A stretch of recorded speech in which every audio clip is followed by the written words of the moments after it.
Good evening.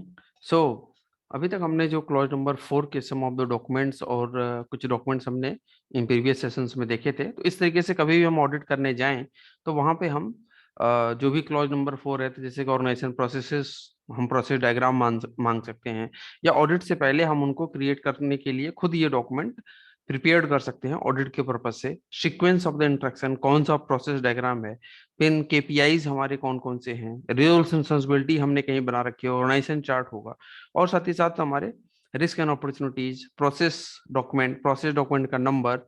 ये जो documents हैं, these are the some of the common documents which is used for the all three standards.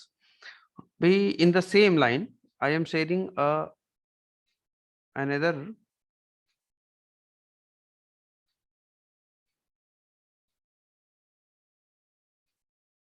in the Excel sheet. This one in this Excel sheet, if you see, so similarly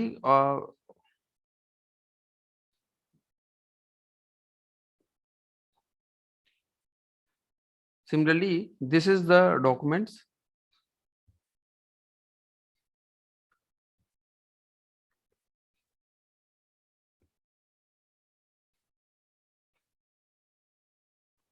So this is the same documents, but in the other form of the matrix. We can say here is the all the three standard are using, and in this is the tabulated form just to understand the requirement. तो यदि हम clause number 6 में देखें, clause number 5 हमने वहां पर go through थी, यहाँ पे organisation chart, customer focus, policies, ये सब यहाँ पर होंगी कॉमन। क्लॉज नंबर 6 में यदि हम देखें तो यदि 6.1.1, this is the format for 6.1, that is the action to address risk and opportunities. Then environmental management system में भी ये सिमिलरली इसी तरीके से है। This is the line which I would like to freeze.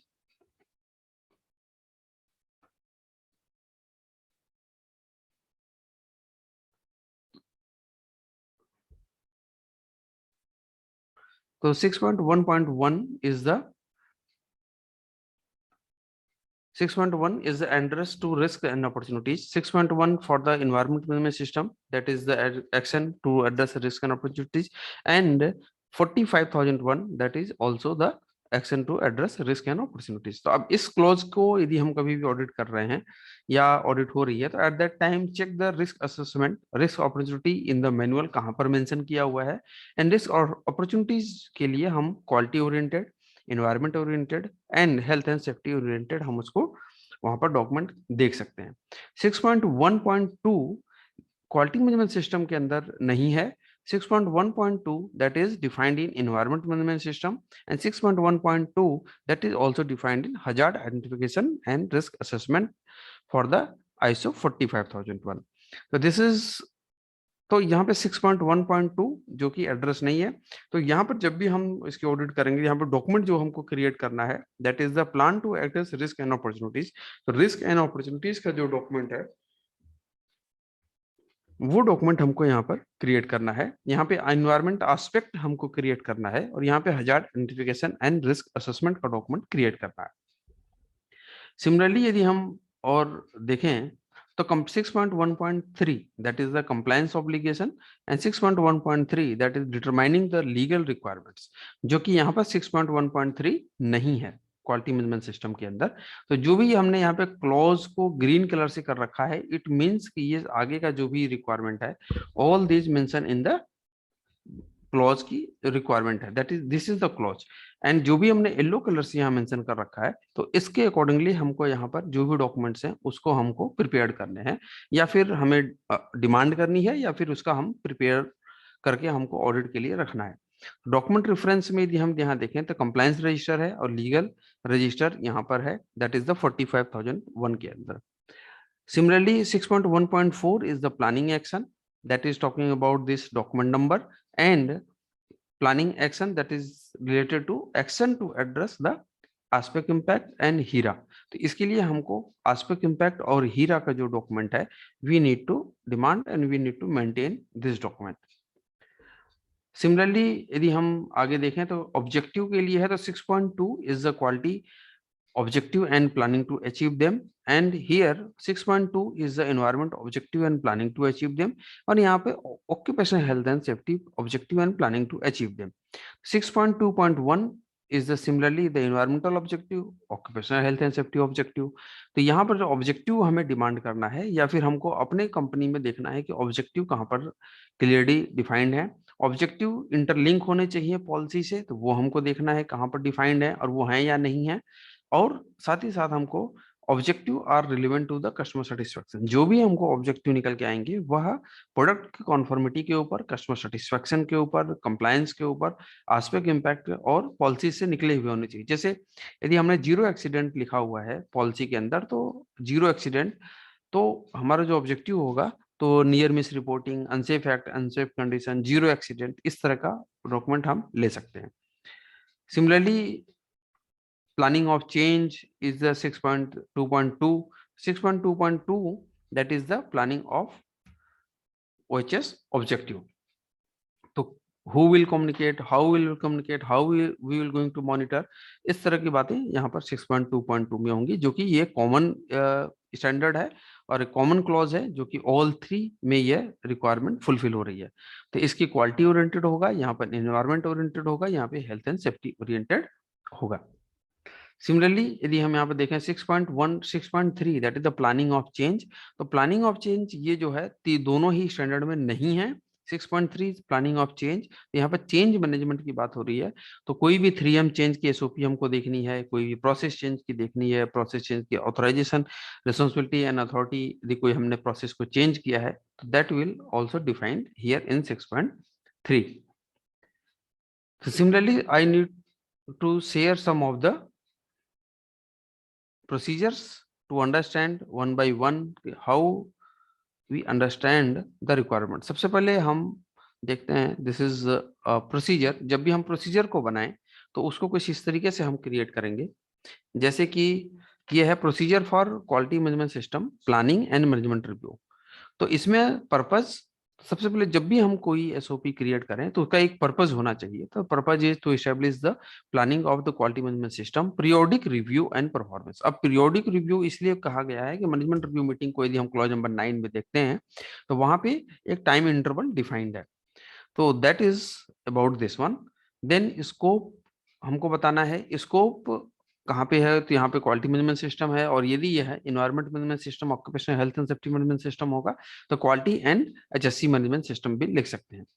References इसको हमने दे दिया, क्लॉज नंबर 4 के लिए डॉक्यूमेंट फुलफिल कर रहा है, क्लॉज नंबर 6 के लिए कर रहा है, एंड 9.3 मैनेजमेंट रिव्यू मीटिंग के लिए भी ये फुलफिल हो रहा है। तो अथॉरिटी क्या है हमारी एंड रिस्पॉन्सिबिलिटी किसकी है, तो मैनेजमेंट रिव्यू मीटिंग जो भी हमारे सीनियर हैं उनके लिए है, और उनकी जो भी रिस्पॉन्सिबिलिटी है that is defined as the top management.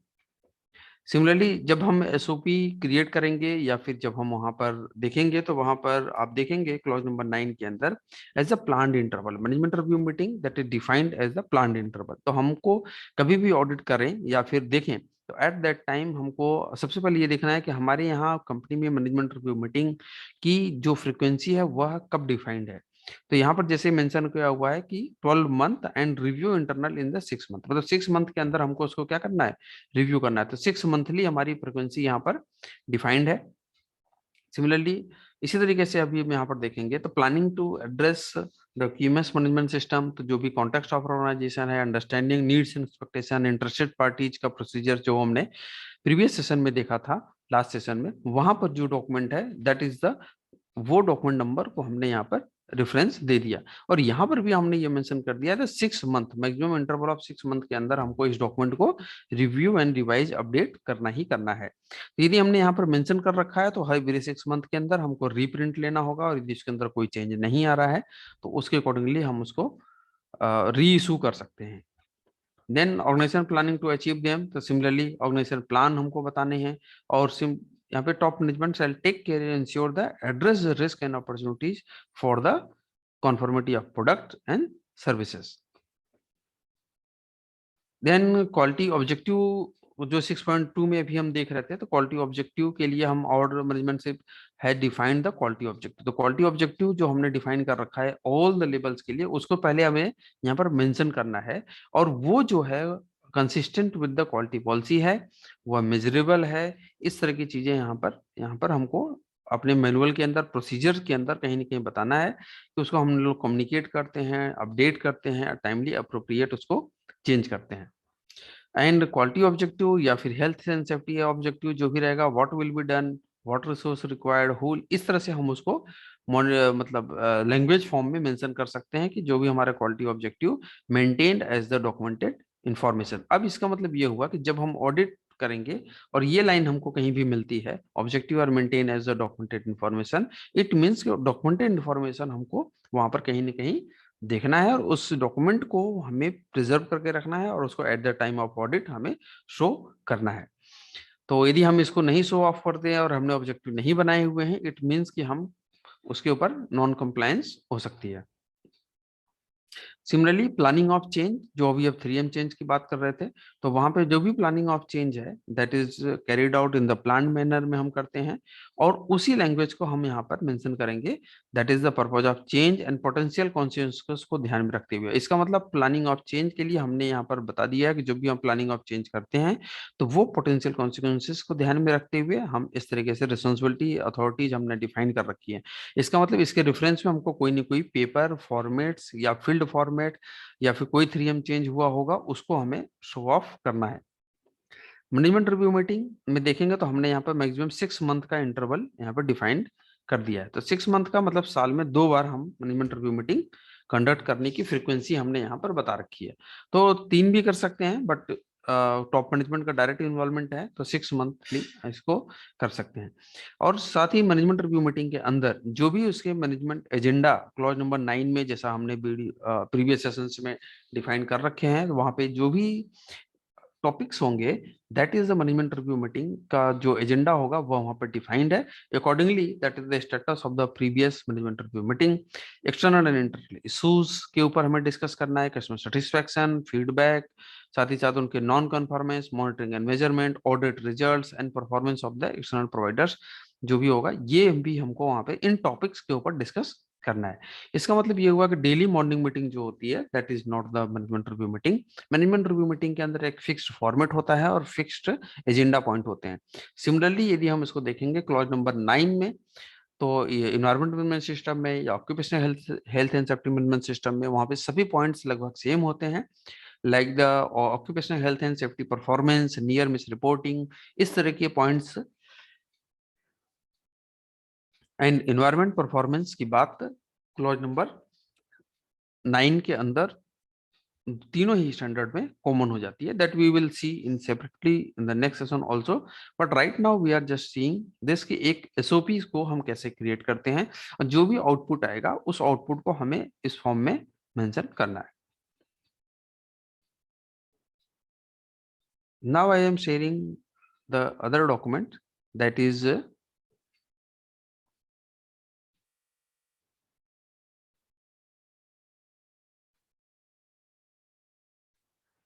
Procedure for quality competence and evaluation and training. तब क्लॉज नंबर 7.2 को यदि हम देखते हैं तो क्लॉज नंबर 7.2 के अंदर कॉम्पिटेंस और अवेयरनेस की बात होती है। तो सबसे पहले ये एचआर का एक तरह से हो गया, बट इसको हमने यदि मैनेजमेंट सिस्टम में ले रखा है तो एचआर का जो अपना मैनुअल होगा उसके अंदर उनको पूरी प्रोसीजर्स बनाने हैं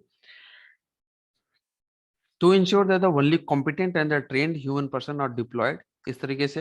एंड स्कोप, इसका पर्पज क्या है, 7.1.2 people, 7.2 is the aware competence and 7.3 is the awareness. तो सबसे पहले हमको क्रॉस रेफरेंस हमने दे दिया किस स्टैंडर्ड से है।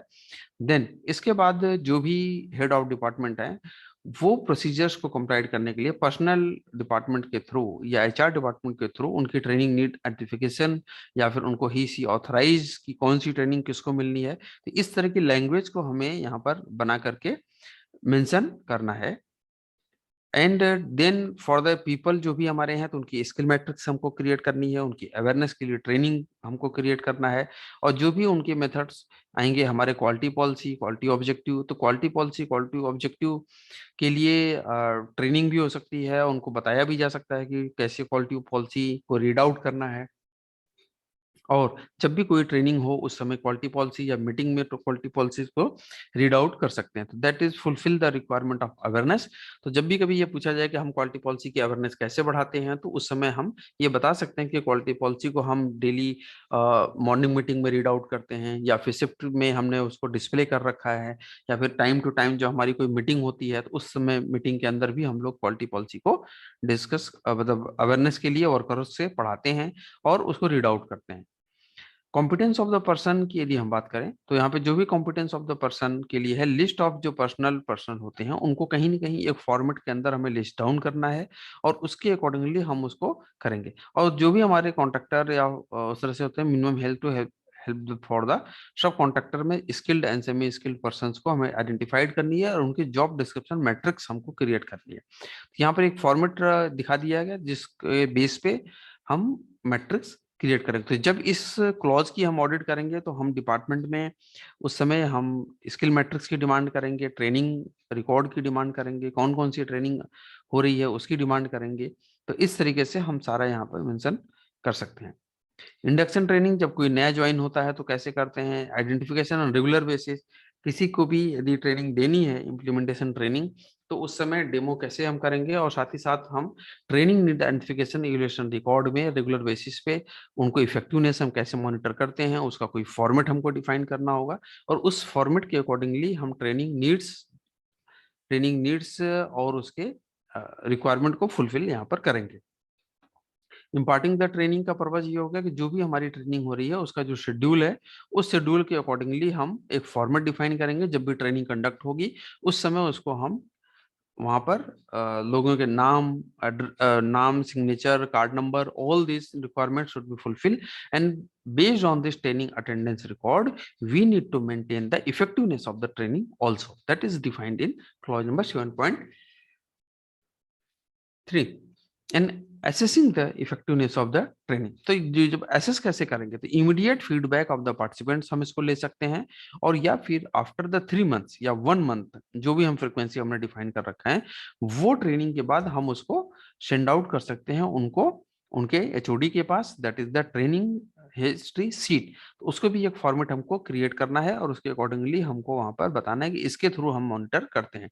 तो एचआर में यदि हम देखेंगे तो इस तरीके से कई सारे job description matrix, list of person कौन कौन से हैं, induction training record, competence evaluation record, training request memo, in house training attendance record and training history sheet, external training certificates, जो भी हम यहाँ पे करें उसको हम एक रिटेंशन पीरियड भी डिफाइन करना है। तभी क्लॉज जब हम देखेंगे डॉक्यूमेंट इन्फॉर्मेशन क्लॉज नंबर 7 में जब देखेंगे एट दैट टाइम वहां पे हमें उसके रिटेंशन पीरियड कितने साल तक वो डॉक्यूमेंट को प्रिजर्व करके रखना है, that also need to define. तो सिमिलरली एक स्टैंडर्ड प्रोसीजर का फॉर्मेट है जहाँ पे डॉक्यूमेंट रिव्यू नंबर, एमआर, या फिर उनके डॉक्यूमेंट इशू डेट, इस तरीके से हम इसको यहाँ पर मेंशन कर सकते हैं। This is a document which is related to the clause number 7, clause number 7.1, 7.2, 7.3। Now we are moving to the another document, that is the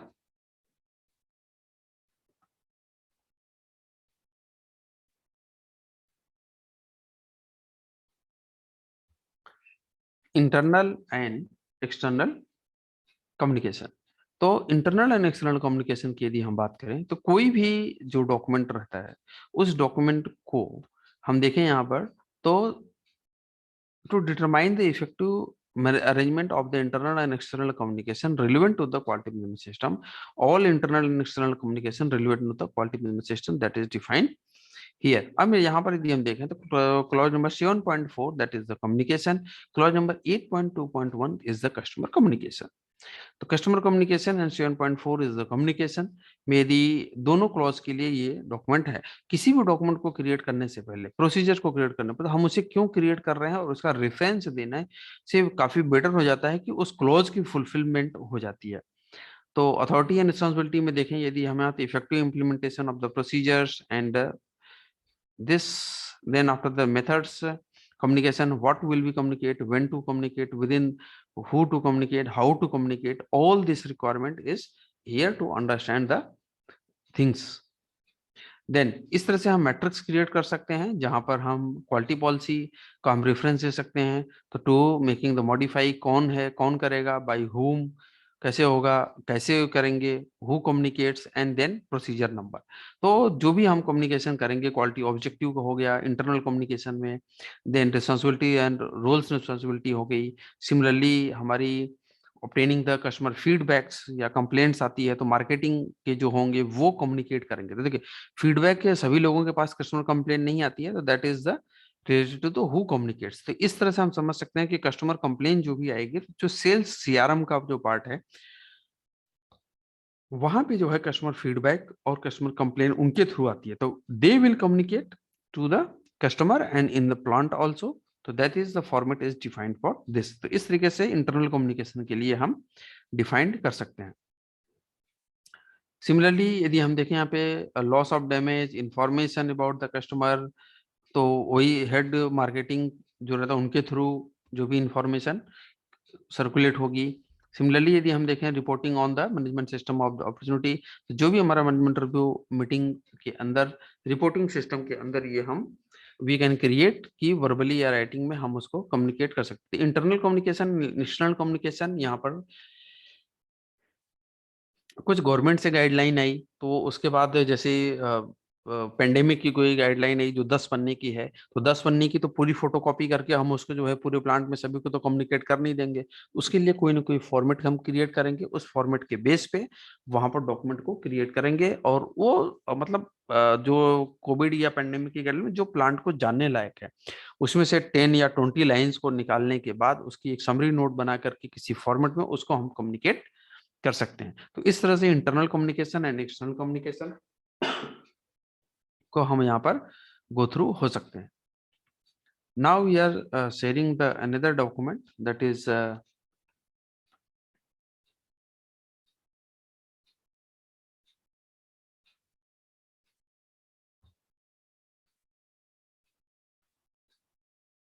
that is related to procedure for the control of externally provided. अब जो भी हमको externally provided product and services हैं जिनको हम purchase कर रहे हैं या फिर कभी हम इंश्योर कर रहे हैं, तो ये परचेज डिपार्टमेंट का डॉक्यूमेंट हो गया। तो इसको जो है 8.4 control of externally provided process product and services, इसको हम देखने के लिए परचेज डिपार्टमेंट के लिए इसको क्रिएट करते हैं। That is the approval, monitoring, control, re approval of the material supplied. जो भी हमको मटेरियल सप्लाई कर रहा है उसके लिए यह डॉक्यूमेंट क्रिएट करना है। देन अथॉरिटी एंड रिस्पॉन्सिबिलिटी की यदि बात करें तो हेड ऑफ द परचेज या स्टोर्स का जो है वो इनकी रिस्पॉन्सिबिलिटी और अथॉरिटी है उनकी। एंड एमडी एंड डायरेक्टर्स उसको रिव्यू कर सकते हैं। आउटसोर्स प्रोसेस में control of the outsource process, vendor development की, जो नया वेंडर हमारे यहाँ आता है वो कैसे आता है। ऐसा तो नहीं कि कोई भी आएगा तो डायरेक्ट वो हमारे यहाँ मटेरियल सप्लाई करने लगेगा, उससे कुछ न कुछ क्राइटेरिया होंगे, कुछ न कुछ सिलेक्शन क्राइटेरिया होगा। तो वह क्या है that is we need to define. तो यदि हम यहाँ पर देखते हैं तो that is similar to the we applied the external product and services. उनको जो भी कॉन्ट्रेक्चुअल एग्रीमेंट होता है जो भी बेस्ड ऑन द एक्सपीरियंस हो सकता है, सिलेक्शन है, इवोल्यूशन है, तो वो जो भी process of the part of the processes है, जैसे अभी यहाँ पे यूपीएस बनाने की मान लीजिए कंपनी है, तो यहाँ पे जो भी उसकी soldering, printed PCBs, UPS cabinets, ये जो भी आते हैं, ये सभी जो प्रोवाइड करने वाले हैं वो कॉम्पिटेंट होने चाहिए, वो आईएसओ सर्टिफाइड होने चाहिए, या फिर हम उनको based on their experience, based on their market we can hire. तो ये जो प्रोसीजर है हमको इसके अंदर डिफाइन करना है कि our organization has determined and applied the criteria for selection, evaluation, performance। ये तो हमने डायरेक्ट यहाँ पर लिख दिया कि ये हमने कर रखा है। अब ये कहाँ कर रखा है उसके लिए एसओपी फॉर इवोल्यूशन, हम कैसे उसको इवेल्युएट करते हैं। SOP for selection for the new vendor, new vendor को हम कैसे सेलेक्ट करते हैं। मॉनिटरिंग द परफॉर्मेंस, रीइवेल्यूशन कैसे करते हैं, कोई साल 2 साल 5 साल काम कर लिया उसको रीइवेल्युएट, या फिर नेक्स्ट टाइम ऑर्डर देने के लिए हम उसको कैसे देखते हैं। Then organisation set maintain the documented information about this and type of extent of control to ensure that जो भी हमको externally provided product and services जिनको हम purchase कर रहे हैं, that is the externally provided remained in the quality management system, define both the control of the internal external providers and internal providers, to determine the verification and their activities necessary तो हम उनको verification, जैसे उनको किसी का GST लागू है या फिर कोई भी प्रोसेस उनके लागू है, कस्टमर रिक्वायरमेंट है, consistency in the applicable statutory and regulatory requirements हैं, ये जो प्रोसीजर हम क्रिएट करेंगे वहां पर हमको process, regulatory, statutory requirement, all these we need to defined. Actually this is the direct SOP, तो we can mention accordingly. But यहाँ पर जो भी हमारे वेंडर्स हैं, जो भी हमारे अप्रूवल टीम है, उनको एक हम रिस्पॉन्सिबिलिटी के थ्रू यहाँ पर डिफाइन कर सकते हैं प्रोसीजर्स को, और master list of equipment approved vendor that we need to define. तो ये हमने कोई एक फॉर्मेट है जहाँ पे हमने master list of approved vendor हमारे कौन कौन से हैं वो यहाँ पर, और जो भी वेंडर की टीम है, जैसे कि इनकमिंग क्वालिटी इंस्पेक्शन या फिर परचेज के होते हैं, वेंडर डेवलपमेंट, जिनका काम ही होता है सिर्फ वेंडर को डेवलपमेंट करना और उनको लेकर के आना, तो उनकी जो भी क्राइटेरिया है, उनकी ऑडिट्स है, on the basis of that we need to define vendor establishment. Similarly यदि हम देखें तो वेंडर इन लिस्टेड फॉर्म, जब भी कोई न्यू वेंडर आता है तो उससे हम कोई फॉर्म फिलअप कराते होंगे, तो वो जो फॉर्म का फॉर्मेट नंबर है we need to mention in this. अब ये जो फॉर्मेट है, इनलिस्टमेंट फॉर्मेट बात हो गई, या फिर वेंडर सिलेक्शन की फॉर्म हो गई, या फिर परचेजिंग की हो गई, तो ये हमको, और जब भी कभी हम ट्रायल ऑर्डर उसका लेते हैं तो उस समय हमको ये सारे फॉर्मेट्स को मेंटेन करके रखना है. जब हम ऑडिट हमारे यहाँ होने जा रही है तो आप ये समझिए कि हमको SOP for selection, SOP for evolution, SOP for competence, इस तरह के जो वेंडर सिलेक्शन हैं उनकी क्राइटेरिया को एविडेंस के तौर पे हमें बना करके फाइल करके रखना चाहिए.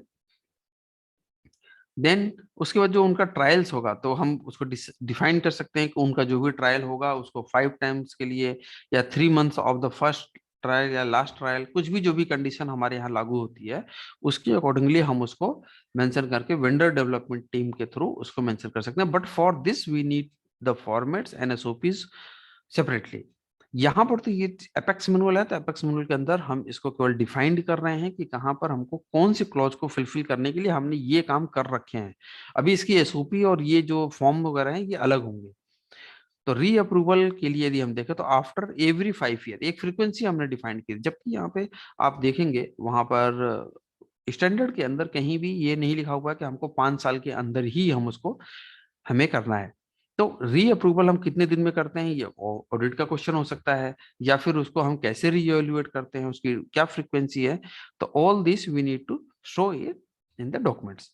कंट्रोल ऑफ आउटसोर्स प्रोसेस, जो भी आउटसोर्स है, जैसे भी कहीं हमने जैसे भी कई सारे प्रोसेस चलते हैं कि काउंसलर हो गया, या फिर हेल्प डेस्क हो गया, या फिर बीपीयूज होते हैं, तो वो क्या आउटसोर्स कर लेते हैं, बोले हमारी प्रॉब्लम्स को सॉल्व करने के लिए हमने प्रोसेस को आउटसोर्स कर रखा है. तो that is defined here and accordingly we can check all this requirement. Then I think it's go down. Then vendor rating जो भी हमारा वेंडर है उसको हम कैसे रेट करते हैं, और उसकी फ्रीक्वेंसी क्या है, मतलब क्वार्टरली करते हैं, फाइनेंशियल ईयर पे करते हैं, या फिर उसको हम जब रेट करते हैं कि ए ग्रेड है, बी ग्रेड है या सी ग्रेड है, किस तरीके से है, तो उसके अकॉर्डिंगली हमको कोई ना कोई सैप में या हमारे एक्सेल में या उनकी प्रोडक्टिविटी, क्वालिटी, डिलीवरी, इन सब के बेसिस पे, पीक्यूसी डीएसएम के बेसिस पे हम डिसाइड कर सकते हैं आईएसओ सर्टिफिकेट उसको कितना वेटेज देना है.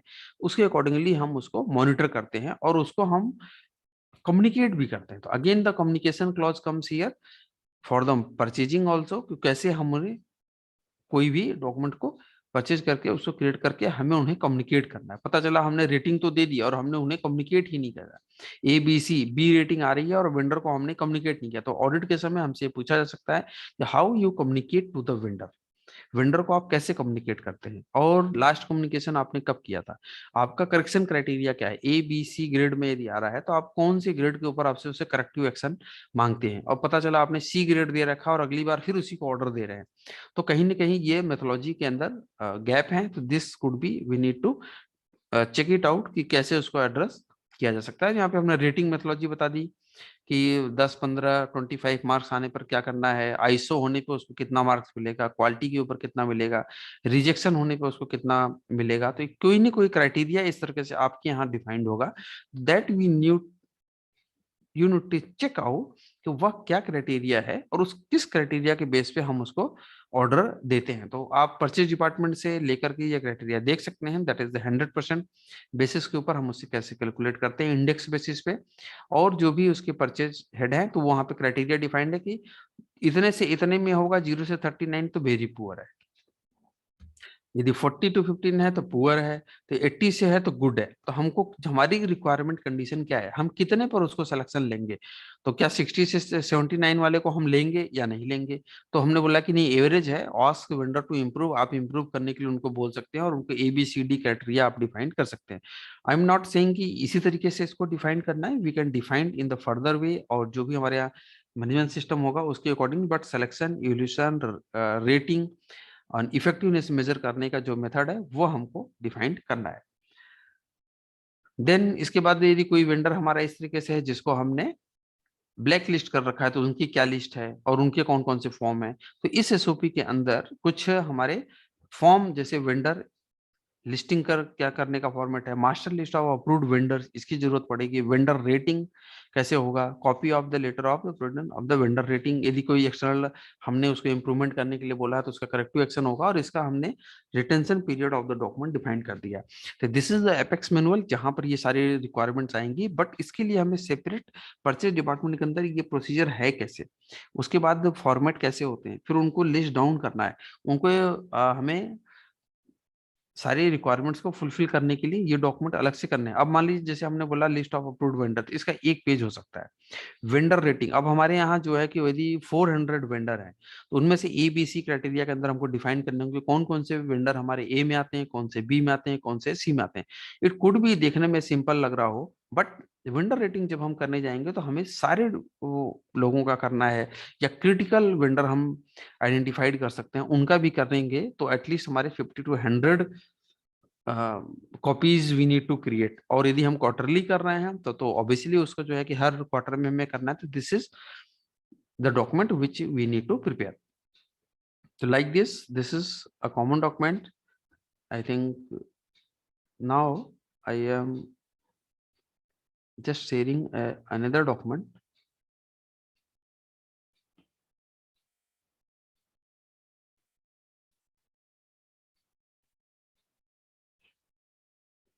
जब भी कभी हम ये देखें हमारा क्लॉजेस की रिक्वायरमेंट, जैसा हमने प्रीवियस सेशन में देखे थे, क्लॉज की रिक्वायरमेंट में this is the purpose of control and validation of production. तो यहाँ पर जो भी हमारी रिक्वायरमेंट है क्लॉज नंबर 8.5.1 को फुलफिल करने के लिए, प्रोडक्ट एंड सर्विस प्रोविजन को देखने के लिए हमने ये डॉक्यूमेंट एक प्रोसीजर क्रिएट है। तो यहाँ पे प्रोडक्शन के लिए जो भी हमारी अवेलेबिलिटी एंड डॉक्यूमेंट इन्फॉर्मेशन, जो भी उनकी सुटेबल मॉनिटरिंग कैसे करते हैं, तो ये जो रिसोर्सेज हैं, अब यहाँ पे तो हम लिख लेंगे कि क्लॉज को पढ़ने के बाद उसकी लैंग्वेज को अपने फॉर्म में बनाने के बाद हमें प्रोसेस चाहिए, उनकी मॉनिटरिंग चाहिए, मेजरमेंट चाहिए।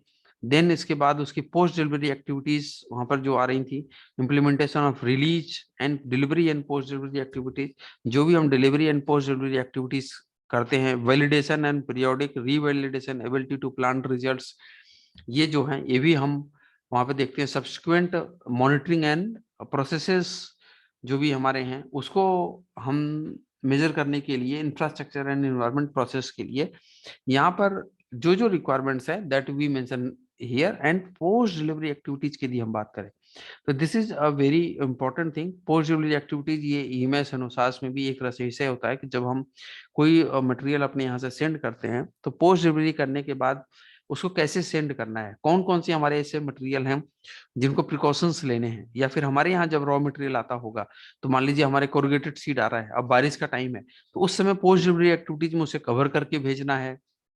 डिलीवरी में टाइमली डिलीवर की बात होगी, रेगुलेटरी कंप्लायंसेस की जो जो बात है वो सारी चीजें हमको SOP में क्रिएट करनी है। Production and planning of the control, तो जो भी डिजाइन एंड डेवलपमेंट, जो भी मार्केटिंग के थ्रू हमारे पास प्रोडक्शन आता है, देन उसकी प्लानिंग जो हम करते हैं, that is the this requirement. तो एवरी मंथ जो हमको एंड ऑफ एवरी मंथ में जो प्रोडक्शन हमारे नेक्स्ट मंथ के लिए कितनी वर्क ऑर्डर हैं, कितनी रिक्वायरमेंट्स हैं, कितनी मैन पावर हमको चाहिए, ये जो एलोकेशन करते हैं, this is related to the this document. Infrastructure and environment, तो इसके लिए जो भी हमें इंफ्रास्ट्रक्चर, कितने इक्विपमेंट, अब मान लीजिए कोई स्मॉल स्केल इंडस्ट्री है और स्मॉल स्केल इंडस्ट्रीज के अंदर कि उसको ऑर्डर काफी ज्यादा उन्होंने ले लिया, पता चला प्रोडक्शन सारी कैलकुलेशन करने के बाद ये पता चल रहा है कि इनकी प्रोडक्टिविटी हर मशीन वाइज कैलकुलेट करने के बाद इतना तो हम प्रोडक्शन में हम प्रोडक्ट क्रिएट कर ही नहीं सकते, तो हमने ऑर्डर ले लिया। तो on the basis of any commitment at that time we need to assure about this कि हमारे पास जो भी डॉक्यूमेंट्स है, जो भी मैन पावर है, जो भी रिक्वायरमेंट्स है, all the resources we have. Monitoring and measurement, similarly जो भी हमारे कॉम्पिटेंट पर्सन के थ्रू हम मॉनिटरिंग एंड मेजरमेंट्स या कैलिब्रेशन जो भी हम यहाँ पे कर रहे हैं, तो वो कॉम्पिटेंट पर्सन के लिए हमको उसको मॉनिटर एंड मेजरमेंट में कंसीडर करना है। अब यदि हम देखें यहाँ पे appointment of the competent person, तो जो भी अब कोई वेल्डिंग कर रहा है, जो भी यहाँ पे सोल्डरिंग कर रहा है, तो वो कॉम्पिटेंट हो, उसको रीड आउट करने के बाद ही हम उसको उस प्रोविजन में देखें। And then provision of human error, तो उसके लिए जो भी वर्क इंस्ट्रक्शंस है, डू डोंट्स हैं, वर्क इंस्ट्रक्शंस हैं, डिफेक्ट फ्री है, ये प्रोसीजर हमको क्रिएट करने होंगे। ह्यूमन एरर को हम कैसे रेक्टिफाइड करते हैं। Then production of the job, तो जो भी हमारी वर्क इंस्ट्रक्शंस हैं, तो जो भी हमारे वर्क इंस्ट्रक्शंस प्रोसेसेस के हैं, वो कहीं ना कहीं हमको डिफाइन करने हैं, और उन वर्क इंस्ट्रक्शंस पे ही हमको हर एक प्रोसेस की एक एसओपी डिस्प्ले भी करनी है वहां पर, मतलब शॉप फ्लोर पे कंट्रोल प्लान या फिर जो भी रिक्वायरमेंट है उसके अकॉर्डिंगली हमको वहां पर डिस्प्ले करना है। स्टेज वाइज क्वालिटी इंस्पेक्शन, तो यहाँ पे जो हम क्वालिटी इंस्पेक्शन करते हैं उसको कहीं ना कहीं हमको मेंशन करना है कि कौन उसको जो है वेरीफाइड कर रहा है, कौन उसको क्राइटेरिया के बेसिस पे उसको फुलफिल कर रहा है। अब वेरीफाई द क्राइटेरिया का मतलब ये होगा कि हमारे पास क्राइटेरिया होना चाहिए, इसका मतलब स्पेसिफिकेशंस होना चाहिए। सिमिलरली द वैलिडेशन प्रोसेस के अंदर हम उसे वेल्डिंग में वैलिडेट करके delivery and post delivery activities के अंदर हम यहाँ पे देखेंगे जो यूबीएस इन्वर्टर पैक्ड कंडीशन में है उसकी डिलीवरी हम कैसे करते हैं, उनकी पैकेजिंग की क्या रिक्वायरमेंट है। ये जो क्लॉज की रिक्वायरमेंट है, उस क्लॉज की रिक्वायरमेंट को हमें यहाँ पर अपनी लैंग्वेज में एड्रेस करना है। तो इसके लिए ही पोस्ट डिलीवरी एक्टिविटीज के अंदर जो आपकी ऑन साइट वो इंस्टॉलेशन वारंटी एएमसी या फिर जो प्रोसीजर ऑफ कंट्रोल है दैट इज डिफाइंड कि पोस्ट डिलीवरी करने के बाद उसकी एएमसी या जो भी प्रोसेस हमें देने हैं वो हमारा क्या है। तो type and extent of control के अंदर मंथली प्रोडक्शन प्लान आएगा, इसके बाद मंथली प्रोडक्शन प्लान उनका रिटेंशन पीरियड आएगा, और उसके अकॉर्डिंगली हम उसको क्रिएट करेंगे और डॉक्यूमेंट को सबमिट करेंगे। This is a procedure for the production of control of the production. तो I think thank you for the day.